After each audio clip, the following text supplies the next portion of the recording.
Hi, I'm Kristin, and you're listening to the Think Inclusive podcast. Recording from my office in beautiful Marietta, Georgia, you are listening to the Think Inclusive podcast, episode 20. Today we have Kristin Wiens, an educator from British Columbia, Canada, and creator of North Star Paths, an online resource that has stop-motion animation, videos, and other beautiful visuals to help educators understand students with disabilities. We talk about the creation of North Star Paths and what is next for Kristin and her outstanding illustrations. After the podcast, please visit patreon.com/thinkinclusivepodcast, where you can support our goal to bring you in-depth interviews with inclusive education and community advocacy thought leaders. Also, you can help other people find us by giving us a 5-star review on Apple Podcasts or wherever you listen to the Think Inclusive podcast. So without further ado, here is the interview. I would like to welcome Kristin Wiens to the Think Inclusive podcast. Kristin is an inclusion coach in Victoria, British Columbia, Canada. She is also the creator of North Star Paths, a website with blog posts, stop-motion videos, and illustrations promoting inclusion, universal design for learning, self-regulation, and mindfulness.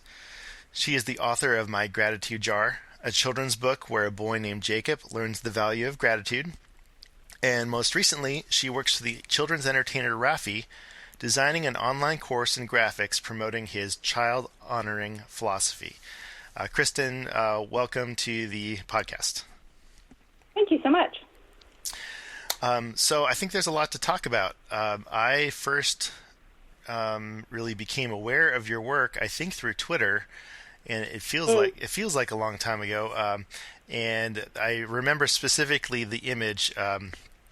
It was called "Behavior is Communication," and you had there was this large iceberg that you could only see the top of, and I'm not gonna butcher it by trying to describe the image, but I just remember how powerful it was, because when I showed the image to the colleagues that I work with, they said, "Oh, that is really powerful. That makes a lot of sense. That there's a lot of stuff underneath what we can see as far as behavior," and you listed a few things under there. So I'm very excited to finally talk with you and have your thoughts about inclusion and inclusive education. So to get us started, why don't you tell us a little bit about North Star Paths and kind of why you created it? Okay. So the graphics in that one you referenced is one of the first that we did. They are created almost out of desperation. That's too strong of a word. But I'm passionate about inclusion, and I work with other teachers. And I was always looking for the best way to communicate and share ideas with teachers, because I believe once you understand more about inclusion, you're way more motivated and enthusiastic about finding ways to include students in your classroom. But teachers are busy and have a lot of demands on their time, and so I was looking for efficient ways to get big concepts across to them, and so graphics came out of that need. And it's interesting, one of my passions within inclusion is visuals, and I realized there was an irony of me talking so much about using visuals, and I thought I need to do that myself. I need to create visuals that will help teachers see what I'm talking about with these big concepts. And what I love about the graphics are they're really big ideas on one page, and so I think they're less threatening and less intimidating for people to look at. So as I started making more of those, I decided I needed a place to share them, and really wanted to share them with more than just my school district. So the North Star Paths website came out of that. And also we have the paper graphics, but there's also a growing body of long story short stop motion videos. And so that was our YouTube channel came out of that, and also the website was a place to house those videos. So it's just a passion of mine. I do it all outside of my regular work, and what I love about it is creativity's always been a part of my life, and I didn't make a lot of time for it because I was more passionate about inclusion And when the two came together, it was just like the most wonderful thing that happened to me. And so now I can pour my passion into inclusion and have that creative part of me happy as well. I'm sure that finding that where your interests and passions meet and being able to share that, I think that's extremely gratifying. And and as an educator, I can appreciate you wanting to share the big ideas, but not really knowing how to share those big ideas without finding another way than just talking. I think that's a big that's a struggle for me, and that's why I appreciate your graphics and illustrations so much. I've actually used your long story shorts videos in my own presentations now that I do trainings for my school district. So it's definitely powerful. Now, so for your inclusion coach job in British Columbia, were you a teacher before and then kind of moved into that position, or so do you mind talking a little bit about that? I guess how long you've been an educator? Yeah. So I actually, if you go back further enough, and I started my my journey working in group homes. Here in Canada, it was right around the time when institutions were being shut down and individuals with disabilities were being moved into community homes. And so that was actually in my late teens. And that just, that idea was so respectful. I mean, if you go even further back, I would volunteer with a church group going into those institutions and providing music and just some social opportunities for people who were in institutions. So I saw that firsthand at a very young age. And as much as it was wonderful for us to be doing that volunteer component, there just seemed something to be wrong about the institutional setting, even from a young person's point of view. So I became involved with work in a group home setting, and that, I think, just set the path for me as far as that would become my life's work. The first role within education was as an educational assistant. I worked with students who were deaf and hard of hearing and loved that role, and it was largely one-on-one in classrooms. But after a while, I got kind of to the point that I was in that setting, and I finally went, I want to be the teacher now. So I went back to school, became a teacher, and right away found myself in, we called the role here integration support teacher. So I started my career teaching in that role, and that was mostly in a high school setting. And from there I moved into, at the time, what we called life skills in a middle school, and that was the most rewarding experience for me. So I was supporting about 20 students in a middle school setting in our attempts for integration. So at times they were with me in the classroom, in my classroom, and at other times they were integrated fully into other classrooms, often in elective settings. And that was like great training ground for me. I learned so much in that atmosphere and loved that job. And from there, I was asked if I would move into a district position, which started out being called a curriculum coordinator, and now we call ourselves inclusion coaches. And that's a role which is district-wide, so I can be called into any classroom from kindergarten to grade 12 in our district to help teams who are supporting individuals with disabilities. So it's a step back, but again, that's sort of this where a lot of these resources have been born, is that I'm now supporting teachers, and so now it's quite a significant shift, because as a teacher in the classroom, I just knew my beliefs and I could put them into play.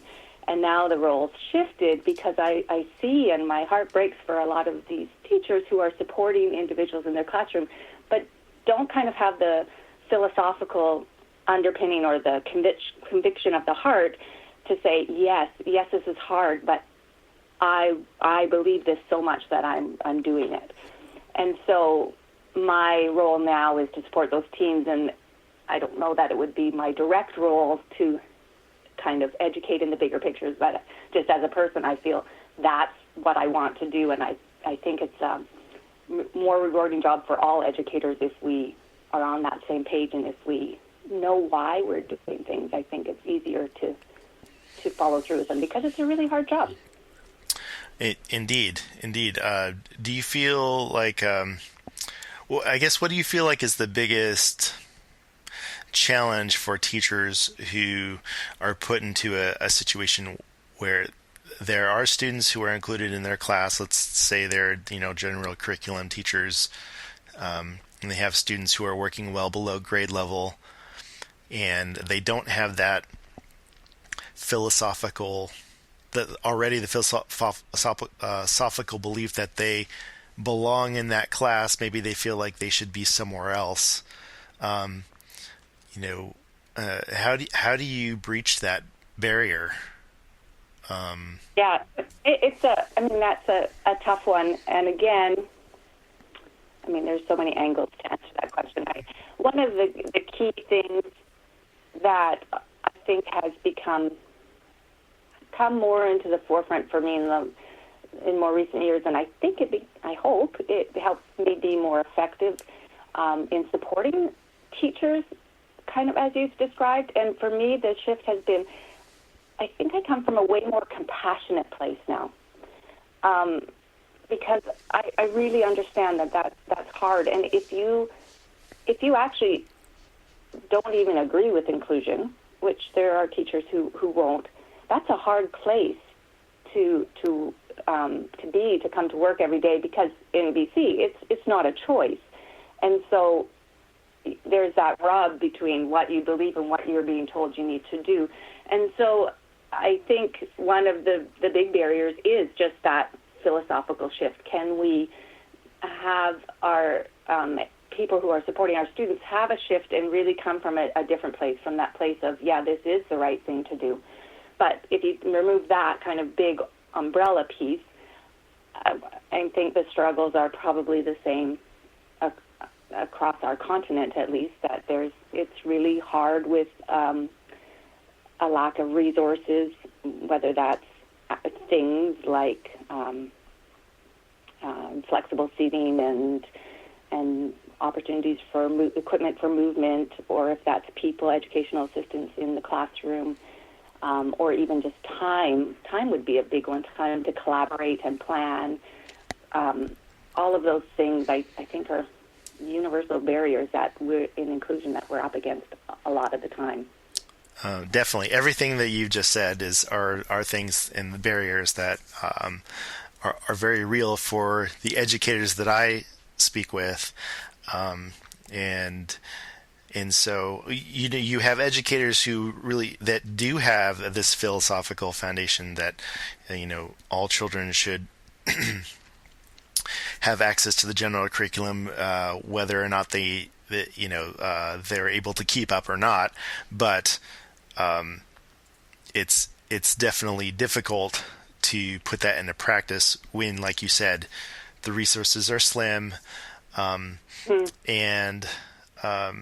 not only are the resources, there's other expectations other than just access to curriculum. You have all the other testing and accountability requirements, and so it's a very difficult place.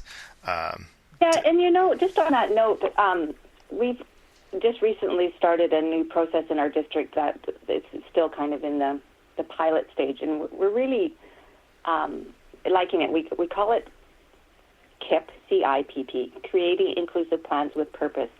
And it came out of, in our roles as inclusion coaches, we found that we were often called out to schools, gave recommendations, left the school, called back for this same thing with the same students sometimes, or at the very least, the same sort of issues with different students. So the knowledge wasn't being transferred to other students. And our big push now is trying to build capacity within all of the team members, which is really hard to do, like we say, without the time or motivation or to concentrate on that. And so we switched it, and we are now inviting teams to come to us.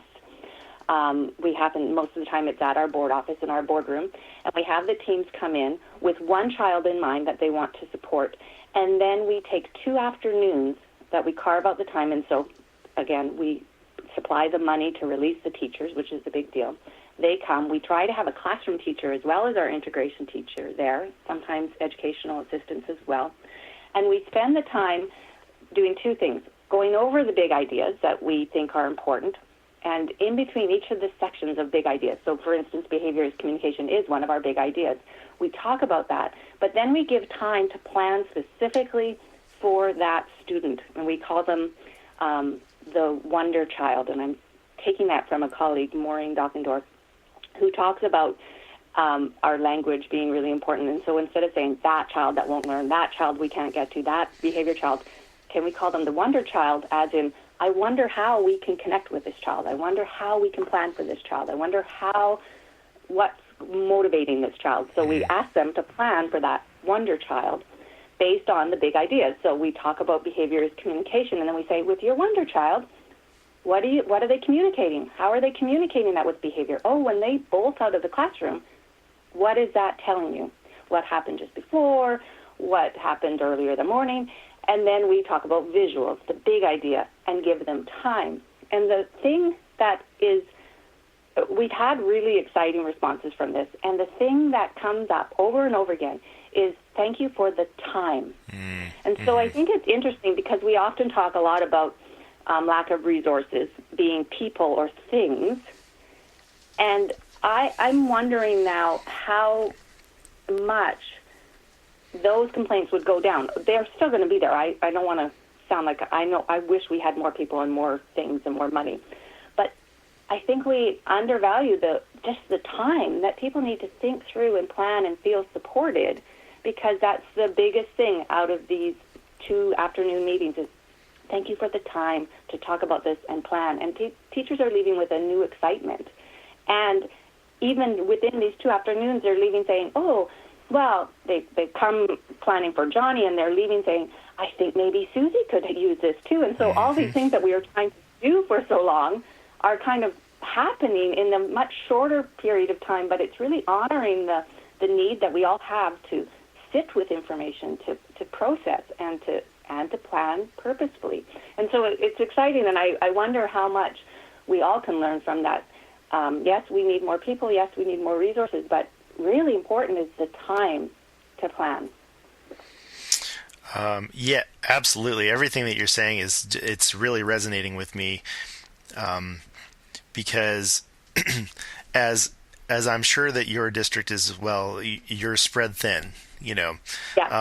I'm sure you get a lot of referrals and a lot of requests to come out to help with certain situations or students, and there is just not enough time to adequately address. But I love what you said about taking the time with a particular school and focusing on one child, one student, and not just for a 1 hour, but like a long-term process, not hugely long-term, but a couple afternoons where you really have a deep dive into the supports for that student, and that it's outside of I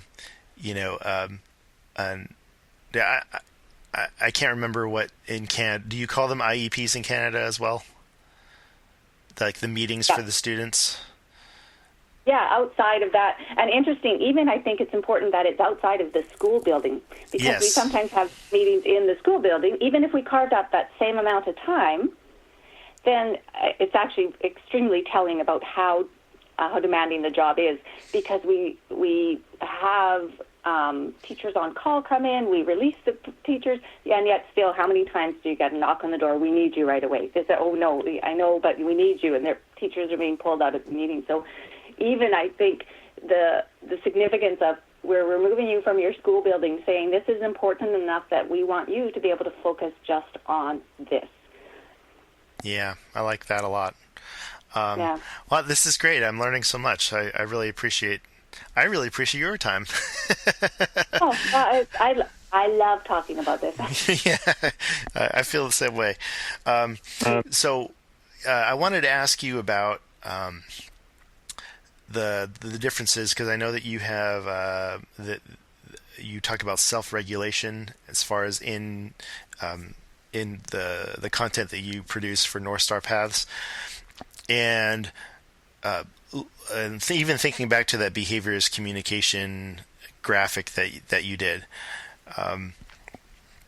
I know that some people that are more on the applied behavioral analysis side will look at that graphic and go, no, that is completely wrong. like there's no research to back that up. We have the 4 basic functions of behavior. And you described a student that was eloping from his or her class. That must have been, either to get attention, to have escape or avoidance, to access something, or, self-reinforcing sensory need. How do you feel like the two, the self-regulation and behavior analysis, can they coexist, or are we talking about 2 separate ways of looking at behavior? I think they could, and I have to confess that I have limited experience with ABA just because of the path that our district has taken and the experiences I have had. So I'd be delighted actually to have that conversation with somebody. But just on the surface, I think they would coexist, because those needs, say the sensory need, for me it would fall under a biological need, and you would still look at that. The needs that, from an ABA perspective, would be identified. I think I could fit them within the domains. So the domains on the iceberg that I have listed, there's 5: biological, emotional, social, pro-social, and cognitive. They all come from Stuart Shanker's work, and he has established the Merit Center here in Canada, and his approach is called self-reg. And so it's obviously about self-regulation, but it's a very specific approach. And there is, he points to a lot of research and a growing body of research. So that's a marvelous website to look to. So if I actually went into that conversation beforehand, I would be looking at that research again. But if somebody was interested, that's where I point them as far as the research behind what I'm looking at as far as self-regulation is concerned. And so for me, I think that I could easily say, that those are the motivators through an ABA lens, and I see them working here too. The common ground, I believe, would be too that when we're supporting students in schools, that behavior is seen by others as unexpected behavior, that tip of the iceberg. And so whatever is below the iceberg, whatever you're calling it, is what we want to start looking at as far as that detective work of, so how can we find a replacement behavior? How can we support the student to be more regulated in the classroom? So I think the approaches are somewhat similar, and I know actually if you go deeper, there's going to be some rub philosophically how you're approaching it, but on a surface level, I think that there would be some commonalities as far as we see unexpected behavior and our desires try to explain it and then support that student to be able to go from a maladaptive strategy to a more adaptive strategy. Yeah, I definitely see how there can be some overlap. And while I'm more familiar with the ABA lens at looking at behavior, I certainly am not, married to, that being the only way to look at behavior. fortunately, I have the freedom to do that because I'm not a board certified behavior analyst. So because if you were, you really do have to, like, that is your worldview. So and you have to you kind of have to see and practice in that particular way. But like I said, I've got a little bit more flexibility. So when I saw your graphics and about self-regulation, that's definitely something that I'm interested in, and I encourage anyone who's listening to go ahead and go on self-reg, Stuart Shanker, right? To learn more about that, because that's something that I definitely want to utilize within my own strategies. So I wanted to talk about the PATH process, and I believe that PATH is uniquely Canadian. Is that correct? It is, yeah. Yes, and PATH is, I don't know if it's in the same kind of umbrella of making action plans. Is that the same type of thing? Yeah, it is. I think, and there's a little bit of confusion, I believe, and I could be wrong here, but so paths and a process called MAPS were designed here in Canada. Jack Pierpoint and I think it's Marcia Forrest. I'm forgetting the other name. That sounds correct. Yes. Okay, and they travel. Jack still continues to travel internationally teaching this, and so MAPS, I believe, that's associated with paths is different than the MAPS that you're talking about. There's the McGill action planning and the making action plans. They're somewhat separate because the path and MAP process. I do paths, and there is a MAP process that we are trained in, and I think it's different, but it might be similar to the making action plans. Does making action plans, is that a graphic recorded process as well? I believe so. Although I was introduced to MAPS, I think, through the McGill action plan system, so which didn't have to be graphically organized, although you certainly could. The ones that I've used with families have been a series of questions that you go through. What are your dreams and hopes for this student? What are your fears or, I guess, nightmares? And then it goes on to what a typical day looks like for that student. I don't have the process memorized because it's been a while, but. Okay, so they sound similar, and so the maps that when you're talking about paths and maps, and paths, the acronym there was Planning Alternative Tomorrows with Hope, and when I did the training, MAPS was just maps, like as in we're making a map, and the difference between those two things, and it sounds similar to the one you're talking about, that path is looking into the future about your dreams and hopes first. It's an 8-step process, and that North Star, that's actually where the North Star was motivated. They talk about that North Star dreaming in the first step. They look, and it's anchored in where the individual wants to be, and there's no limitations there. They can just dream really big, and then you come back from there and you start planning step by step how, if you were moving towards your North Star dream, what would be things you need to strengthen? Who would be people to invite on that journey? Where might you be? And then you get more specific in a year and 6 months, and you have action plans.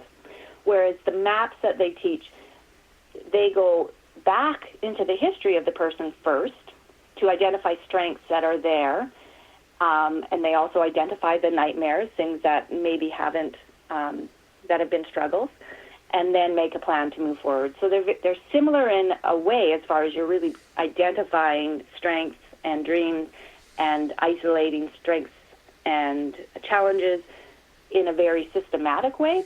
The path moves forward into the future and anchors in the dreams, and the maps in this process is about the strengths that you can find in a person's history. We have chosen to do paths in our district because we use it and I think either could be effective, but we just chose one to concentrate on. And we use it mainly with individuals in grade 11 and 12 who will be transitioning into community support, because we found that that was a big gap that, not a very nice analogy that I have used, because that's how it felt, was it felt like in our education system we were bringing them and supporting them and up this kind of mountainy cliff, and then when we got to the edge, it almost felt like we were just pushing them off the edge of the cliff because they weren't ready for what was there in the community. The supports tended to be less than what we had for them, and families and individuals were quite shocked by during that transition. They just didn't feel prepared, and so we went looking for something that would help us with those plans and found PATH. And so we use that as a way to say, what is the future and what do we need to have in place in order for this transition and for you to be able to continue to follow your goals and dreams into the future.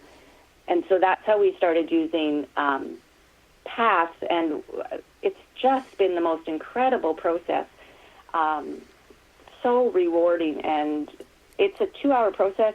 I don't know any other process that gets so much richness in planning and honors a student and their family and supports them so well than this one. It's been a really incredible thing for us to add to our district. Are you the one who does the illustrations? I am the graphic facilitator, generally. For 2 reasons. It is my passion, and I find actually as more and more people are a bit more familiar with some of the work I do in graphics, I think they hesitate to pick up the pen, which is too bad, because we actually do PATH training as well, and I do the training for the graphic facilitators, and I love the philosophy there, because we say it's not about art. You don't have to be an artist. It's about mark making.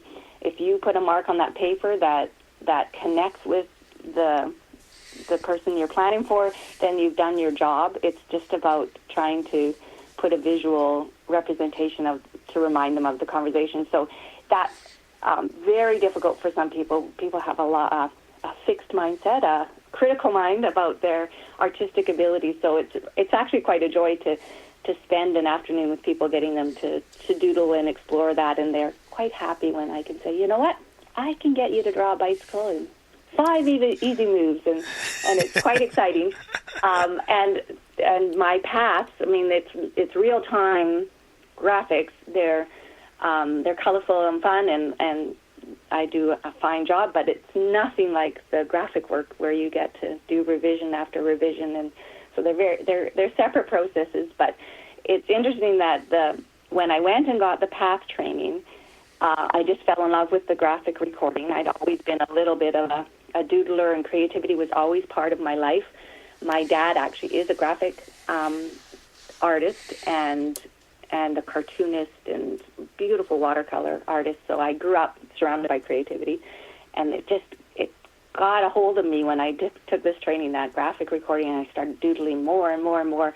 And it was like an invitation to put more creativity into my life. So a lot of what I'm doing now, I know, stems from the excitement of that graphic recording. And again, like, that was the first kind of marriage of my creative love and my love of inclusion meeting. I thought, oh, look at that possibility. And if you look back, actually, the first long story short stop motion animation we did was on Universal Design for Learning. And I did that as an assignment when I was doing my master's degree. And I'd always wanted to do a little bit of stop motion. I thought, oh, here's the time. And if you look back at the graphics, they're very much kind of a path-inspired graphic. They're much more basic, very simple, not a lot of color in there. And so you can see the influence of the path and the graphic recording in that first long story shorts. And from there, I kind of got excited and thought, oh, I don't need to limit it to that. And our more recent ones actually involve more cut paper and more detailed illustrations. But the root of it came from that graphic recording that was inspired from the path process. So I'm really grateful for that. Definitely. Yes, I've seen the growth in the videos, and I've really enjoyed. I've definitely seen. I've enjoyed seeing that, and I'm hopeful for, I guess, what is coming next. So let me ask you, what do you see as far as North Star paths? What vision do you have for that in the future? Um, well, a few things. This is like once you become a path facilitator, I think you start thinking through that. So I have so many doodles in my journals of a path and what do I want to do and where do I want to be with this. And so some of the things that come to mind, definitely more stop motion videos. We're actually recording one this weekend that will be out soon, and it's the first time we are doing one for somebody else. It's based on Karen Copeland's blog. She has Champions for Community Mental Wellness. I think I said that right, her organization. And so she approached us to ask us to do one, and it's been a really wonderful process and learning process. And the topic is to start with strengths, so it totally fits with our philosophy. I don't know that we'll do collaborations like that anytime in the near future, just because of the demands on time. I do the stop motion with my partner, Paul, who is not an educator, not involved in this field. We both have our day job, so to speak. And so the time that it's taking is, I think, oh, that will be a great retirement job. So that, I think we'll stick to stop motions that are kind of more based on the work that I do personally. So that was great learning. I'm learning so much as I go. I've also been approached to do graphics for a few different people's books and publications, so that's exciting. I'm doing a little bit of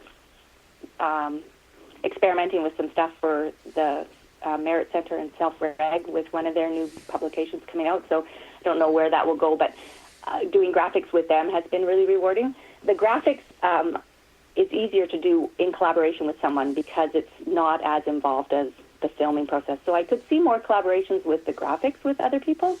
And then another thing that's increasing in my life right now is speaking at conferences and things. And so I'm really enjoying that. Again, I have such a desire to help build capacity in other teachers. And conferences are great places as far as they've carved out a bit of time. And I know the efficacy of having a speaker come in and go is not that great, but I hope it's a one small part of a longer plan for districts to build capacity. So I'm liking accepting those invitations, and I'm moving forward. I'm creating my workshops around the visuals. And so, for instance, next month I'm doing one specifically on visuals. And our visual, which is 9 reasons to use visuals, the workshop is being designed around those 9 reasons. And so it's kind of another marriage of, I like presenting workshops. I love teaching adults. I teach our education assistant course here in our district in the evenings, and working with adults, I really, really love that. And so again, that combination of here's a visual and here's a workshop built around that visual. It's quite fun because people tend to like to leave with a visual reminder of what they've just learned. So it's again, what we know about what's good learning is having those visual notes and visual reminders. So those things are all kind of moving forward together, and I think, somewhere in there will be where I spend the next few years, which actually, now that I say it, seems like maybe a bit much. And I'd love to write another children's book. Oh, there you go. Yeah.